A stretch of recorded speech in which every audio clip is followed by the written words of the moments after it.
দিনের শ্বশুর। একটু কাল এবং সময়ের বিবর্তন।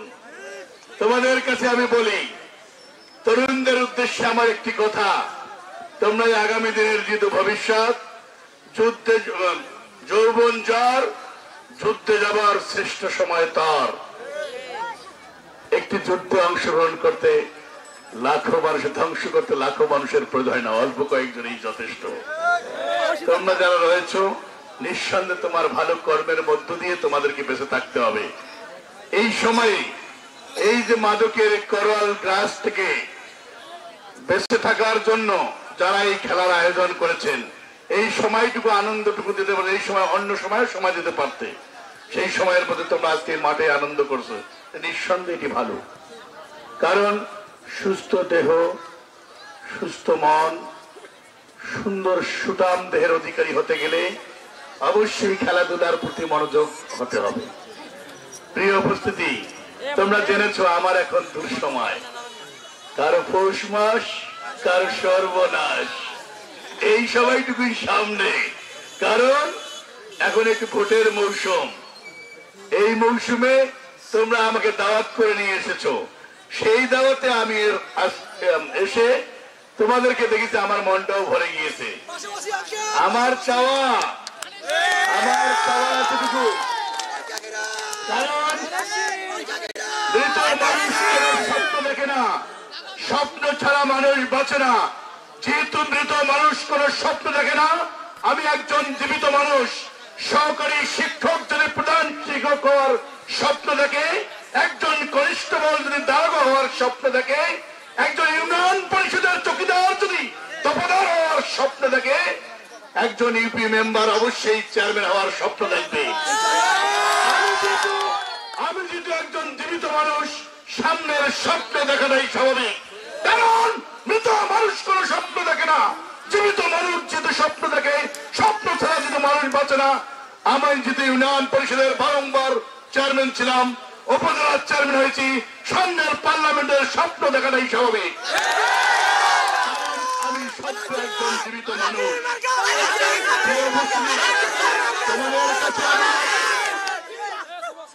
আমি জানি লড়াই লড়াই লড়াই চাই, লড়াই করে বাঁচতে চাই, বাঁচতে হলে লড়তে হবে, সেই লড়াইয়ে জিততে হবে।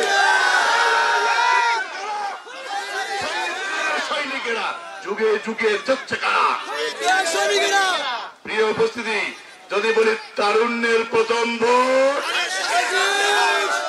তাহলে সেই ধারাবাহিকতায় আমি তোমাদের কাছে একটি জিনিস চেয়ে গেলাম। মুখে বলা যায় না, সব কথা মুখে বলা যায় না, কিছু কথা বুঝে নিতে হয়। আমি তোমাদেরকে বোঝার জন্য বলে গেলাম। পরিশেষে আরেকটি কথা বলি, কারণ একটি পরিবারের অনেক সন্তান থাকে না? আচ্ছা, মনে রাখতে হবে, একটি সাজানো ফুল বাগান, এখানে গোলাপ থাকবে, রজনীগন্ধা থাকবে, সুবাসিত ফুল থাকবে, সুন্দর সুবাস দেবে, সে থাকবে। কিছু ফুল আবার গন্ধও দেবে, কিছু ফুল আবার ফোটে না, ঝরে তো ঝরে না, সব মিলিয়ে কিন্তু একটু বাগান। অতএব একটি সামনে যেহেতু ভোট, অনেকেই থাকবে। প্রিয় উপস্থিতি, কথা দুইটা, নিজের সন্তান, আমার একটা ছেলে, আমার ভাইয়ের ছেলে, দুটি সন্তান পানিতে পড়েছে। বলুন তো আমি কোন সন্তানটাকে আগে তুলবো? নিজের সন্তান। তাহলে মনে রাখতে হবে, সরকার গঠন করবে কে? আপনাদের কি মনে করে যে সরকার অন্য কেউ গঠন করবে? সরকার গঠন যদি করে বিএনপি, তাহলে ভোট দেবেন কোথায়? তাহলে একটি যদি অন্য যারা বলে এখন উন্নয়ন করতে গেলে, বলেন তো আপনি নিজের সন্তানকে আগে টানবে না সন্তানকে আগে টানবে? এই ধারাবাহিকতায় আপনাদের কাছে আমার উদারতা আহ্বান। আমি কোনো মানুষকে, প্রতিপক্ষকে কোনো ছোট করে দেখার সুযোগ নেই, আমি কাউকে নিয়ে সমালোচনাও করতে চাই না। কারণ নিন্দুকের বাসি আমি সবার চেয়ে ভালো, নিন্দুক বলে সে তো আমার আদার ঘরের আলো। সেই তো আমার প্রকৃত বন্ধু, যে আমার সমালোচনা করে আমাকে দুনিয়াতেও হালকা করে দেয়, পরকালেও হালকা করে দেয়। অথবা আমার পাপে আমি অস্থির, আমি অন্যের পাপ অন্যের গ্লানি কেন বলবো ভাই? এটা তোমাদের বিবেক।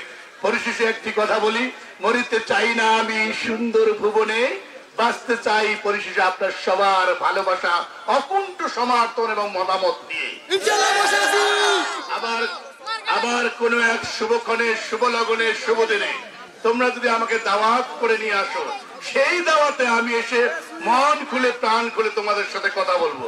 দূর দূরান্ত থেকে দেখেছি অনেক মা বোনরা দাঁড়িয়ে রয়েছেন। মা বোনেদের মন অনেক হালকা, তার মায়ের মন অনেক নরম। আপনাদের কাছে অনেকেই আসবে, বাবারে এইবার ভোটটা দিলে তোমরা এই মার্কায় ভোট দিলে ফুলসেরা পার হয়ে যাবেন। মা বোনেরা এত হালকা করে দেখার সুযোগ নেই। নবীজির মেয়ে ফাতেমা তিনি বলেছিলেন, বাবা আমি যে কবরে যাবো সরাসরি কি আমি জান্নাতে যেতে পারবো না?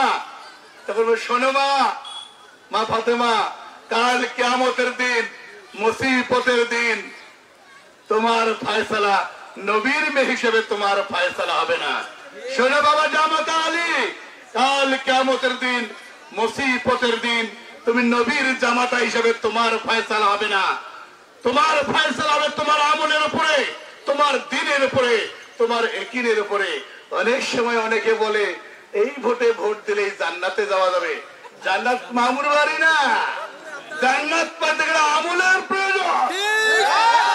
প্রিয় উপস্থিতি, আপনারা ভালো থাকবেন, সুন্দর থাকবেন, সুস্থ থাকবেন। আপনারা আমার জন্য দোয়া করবেন, আমি আপনাদের পরিবারের জন্য দোয়া করব। পরিশেষে বলার অনেক ইচ্ছা ছিল, বলবো ঠাই ঠাই। আমি বুঝতে পেরেছি খেলা বন্ধ হয়ে আপনাদের মন অনেকের খারাপ, তাই আমার আর বলার কিছুই নাই। আবার দেখা হবে কোন এক শুভক্ষণে, শুভ লগনে, কোন এক সন্ধ্যা যদি আবারও এভাবে আয়োজন করেন, তখনই আবার আসিব ফিরে, হয়তো এভাবে নয়, তোমাদের এই ডাকে। আল্লাহ হাফেজ। আমার